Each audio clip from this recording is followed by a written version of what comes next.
Hello and welcome back to another episode of Road to R9. It is now episode 20. In today's episode, it is my Champs gameplay and Champs rewards, so let's get into it. Okay, so into the Champs gameplay we go. Now, I'm going to talk about an issue that I face pretty much most weekends when it comes to Champs, and that is my opponent quitting at 0-0 and the game being voided. Now, I know I'm definitely not the only one, but it is so infuriating. Now, I record all of my Champs games, and I basically end the recording every single time the game has ended. So, once I got to the end of playing Champs, I did get only 10 wins, so it was rank 6. I missed out because the penultimate game to actually try and get to 11, the fellas Petr Cech made 17 saves, which is just absolutely outrageous. But besides that, because I can see how many games I've actually played, now I had 28 individual games played. I'm sorry, but EA, I've played an extra 40% of games and I got nothing from it.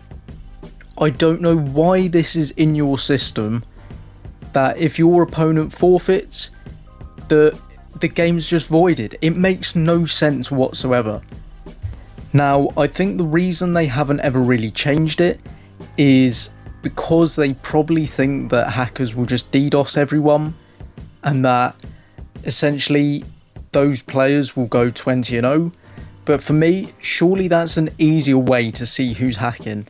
Because if you can see what their elo is, if it's very low, but they've somehow gone 20-0, then you know they're doing something wrong. Everyone else is getting punished because of the way this game is made. Now, if I got out of those 8 games where my opponent quit at 0-0, I would have ended up on 16 wins. Now, 16 wins would have actually put me at rank 3. I'm sorry EA, but rank 6 versus rank 3 is just utterly ridiculous just because of the way your system works.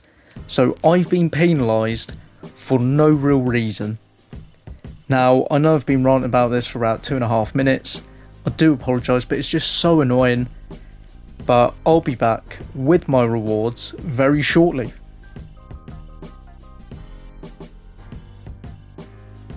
Okay, so into my Champs rewards we go.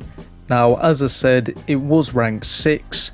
It's funny because my player picks were actually significantly better than last week when I got rank 5. My 85 plus player was WILDCARD. Then my 50k pack, it was a Yarzabal, so nothing too spectacular.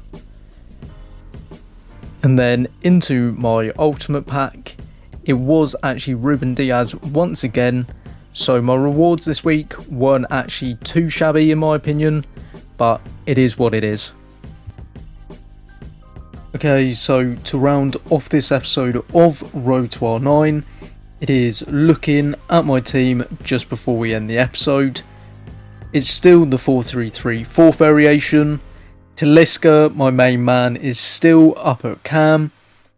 But now you can see that I do have Winter Wildcard Gullit. I mean, technically he doesn't look like Winter Wildcard Gullit now because he's red. But otherwise, this is the team. Now, this was one of the variations I did actually use during the weekend league. Now, I didn't say it in the gameplay just because I was moaning about draws and how stupid this game is. But I did use about 6 or 7 variations of this squad. It's basically all the players that are here and on the bench. You can also see that I completed Future Stars Icon Ronaldo just because he played for Milan and he's a good option all round. Now, improvements for the team, don't really know. It depends on what comes out during the next couple of weeks.